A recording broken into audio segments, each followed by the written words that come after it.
Welcome back to another episode of the Sarasota County Schools In Tune podcast. I'm Chris Parento, your host for this episode. Today, I'm joined by Dr. Brandon Johnson, our Chief of Strategic Innovation, to talk about the recently approved Future-Focused Strategic Initiative. In November, the school board approved a wide-ranging plan that will reimagine many school district offerings, including changing grade configurations, external partnerships, and a new magnet school. While there are many details to these changes, we want to ensure the community is both aware of them as well as what they mean for students and families. Dr. Johnson, thank you so much for joining us today. Dr. Johnson, let's start at the beginning, going way back in time. What was really the motivation behind launching what became the Future-Focused Strategic Initiative, and how does that align with the school district's long-term goals? Really, it started, I would argue, almost 3 years ago. Really with Mr. Connor coming on board. He really sat down with us and tried to talk through kind of what he saw really as we thought it was going to be a 5-year plan, sir, but the 6-year I think worked better when you think about 2030 and his strategic plan.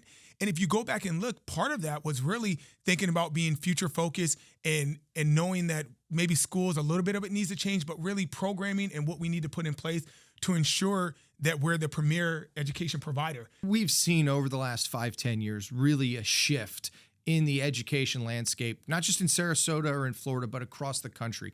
We know that families now have more choices than they've ever had. And as a part of this plan, it's really the district trying to evolve to make sure that we continue to be the best choice for families in Sarasota County. There was always this initiative of what can we do to push forward and be a little bit different. But then you fast forward to now, from the amount of choices that we have to scholarships, to homeschooling, just things and options that parents have that we 100% support. But with that being said, to me, it was also that opportunity for us to push something forward that we were already working on and thinking through. It just sped up that timeline. And really, it became what people see now. The thought process of putting out surveys and focus groups and really being very thorough about thinking through what comes next in this process. With that being said, our futures-focused strategic initiatives were going to be in place because we recognized that we needed to do something different. Sometimes when you go through situations like we're going through, it gives you this opportunity to be even more innovative. It gives you an opportunity to try something different. As a school district that wants to be the premier provider, that's exactly what we want to do and what we're trying to do. We love the landscape of school choice and that everyone gets the opportunity to pick something that's best for their child. We just want to make sure that we are the best. And so with us looking at technology, looking at programming from AI to cybersecurity to VPA and the arts, we want to make sure that parents have the opportunity to choose whatever it is they feel like what's best for their child. So going through all of this, what were some of the biggest challenges in tackling underutilization across the district? I would argue the biggest challenge was really identifying what our numbers actually were that were being underutilized. I think originally we didn't think it was as big as it really was. Because if you go and walk a campus as a lay person, you don't necessarily see open classrooms. Or if you look around the campus, you don't necessarily know that, man, this campus was built for 1900 because you see 1,000 students there. It looks like a large school to you. So really wrapping our arms around what those numbers actually looked like. And when we really finally broke it down and recognized, and Mr. Connor shared this at our board work session, that it was 5,600 students, right? But those are just students. Then you take those numbers and actually look school to school to ensure, okay, it's 5,600, but this school had 700, this school had 800. We had one school that had 1,000 underutilized seats. To me, that was really the first biggest challenge. After we identified the schools and then the actual numbers, then what do you do about it, right? Because you can change programs and do a lot of things. You can market to get your school to be some place that people want to go, but then you still recognize there's only so many kids in the community, and that does not mean you're going to fill up every school. And so to me, the next biggest challenge was ensuring that we could put together a plan that would really work. And you talked about how big of a challenge it is and how broad of a challenge it is. So when you're going through that, there are a lot of ideas that are brought forward on things that could be done or maybe we would want to do. And then you have to roll that out as a concept before you really get to a final plan. So in that conceptual phase, how much does community feedback and community engagement really shape what that finished product looks like? Community engagement is probably one of the top 2 or 3 things that help shape it, because here's the reality of it. First, you 100% start with, you said it, like an idea, right? Or maybe things that feel like are being thrown at the wall, but you come up with ideas that you think will not only support the community, the students, but the school as a whole. That's where you're kind of starting ideas. You're doing focus groups. You're bringing in individuals from the school, from the district. I utilize smart sheets, right, to capture that. But once that starts to happen, to be very fair, you can't move forward without knowing what the actual community and the parents want. Because if you put something at a school that is not what they think should be there, then people don't come. And so for us, surveys, focus groups, forums play a huge role in what we do. And if you think about it, we had a huge instance of that when we had a school that, yes, there were great ideas and focus groups and surveys, but then once we really presented to the community as a whole, and that wasn't necessarily what they thought was the best fit, we made a change. So that hopefully people, one of the big takeaways, if you ever watch the work session or the work we do as a whole outside of this, is know that your feedback really does matter. And we do take it into consideration before making a final decision. One of the big things and big changes as a part of this plan is at 4 of our current elementary schools, at Alta Vista, Brentwood, Gulfgate, and Wilkinson, with those over the next 3 years rolling up into K-8 schools. We know that families tend to leave us in middle school because they like that smaller class size, smaller school size, as opposed to the traditional middle school.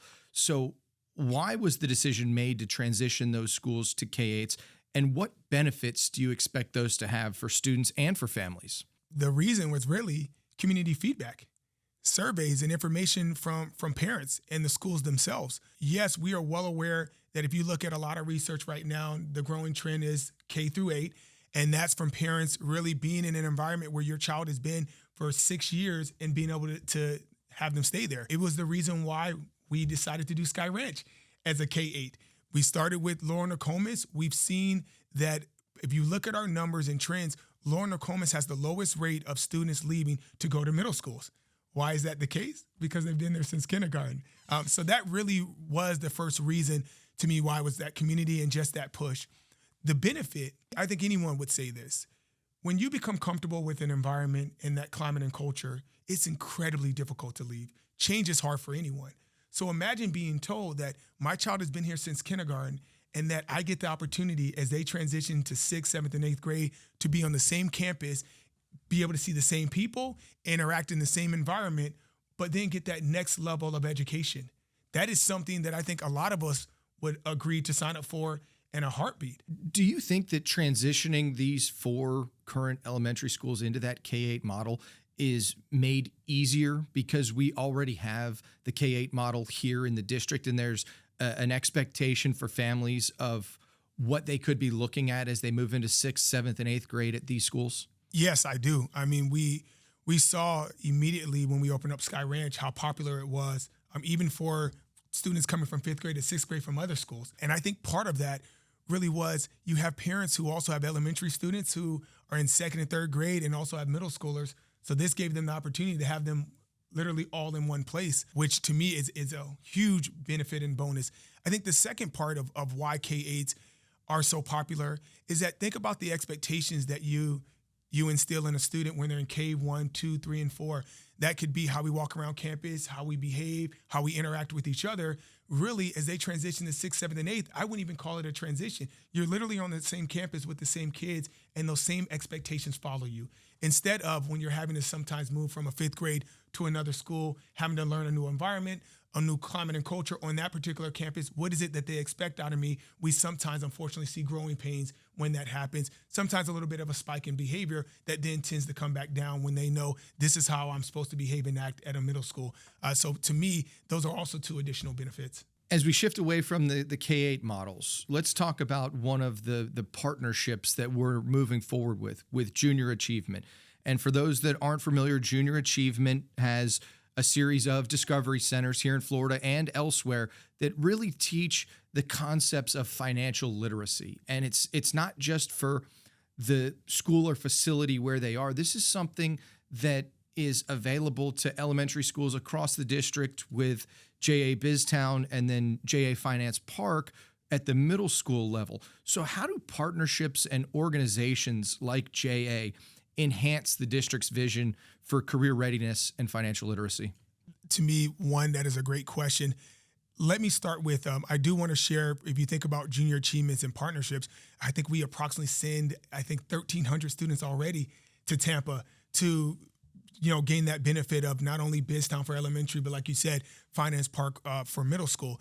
It really was the reason why we looked to see, okay, if we could bring this to our community and enhance what our students can receive, specifically, yes, being housed, Biztown at M.E. Booker Elementary and Finance Park at Booker Middle. But it wasn't just about those particular students. It was about that community, but it was also about our community as a whole. It was a way for us to be able to leverage the space that we have, to be able to bring people from Northport all the way up to Manatee County to be able to utilize this resource, not to mention Charlotte County and Manatee County that can also do it. But when you bring up partnerships, Chris, they're probably one of the most important things that we have going for us as a school district. Hopefully people who are listening to this know that we have a ton of support from our community and from organizations, with Junior Achievements just being the latest example of an organization wanting to come in and support our schools. They recognize that there does need to be work around financial literacy. And yes, it is nice to go take a trip up to Finance Park in Biztown, but imagine being able to tie the curriculum into that so that students truly understand as they're going through school, what does it mean to be financially literate? I can tell you that I had to learn along the way, and hopefully other people don't have to do that. But think about it. We can put that into the curriculum and courses and then leverage those other spaces for them to see it as a real world example. Let's be fair. This is just one example. The work that we're trying to do with Moat that was just built out is another example of students getting to get hands-on experience, but also tying the curriculum into it so that as they leave school, they now have a more of a sense of what does it look like in the community. As we think about the name of this initiative, Future Focused, we move into Brookside and the magnet program that will begin there, starting with 6th grade next year and then 6th and 7th before fully a 6-8 magnet school. And that magnet program truly is future focused. When you talk about a focus on artificial intelligence, machine learning, cybersecurity, esports, how will these programs integrate with the traditional academic pathways, but also really prepare students for what that future workforce needs looks like, not just here in Sarasota County, but across the state and the country? Let me start with this, sir. So the Future Focus Strategic Initiative clearly was a Mr. Connor initiative and a name and very creative. So I want to make sure I give credit where credit is due. But Brookside was really our first foray into programming. Like putting out an actual survey. When you brought up the question maybe a few questions ago about the community and also parents and the involvement, this really started as a survey. It was, let's put out something to see what is it that people are really interested in.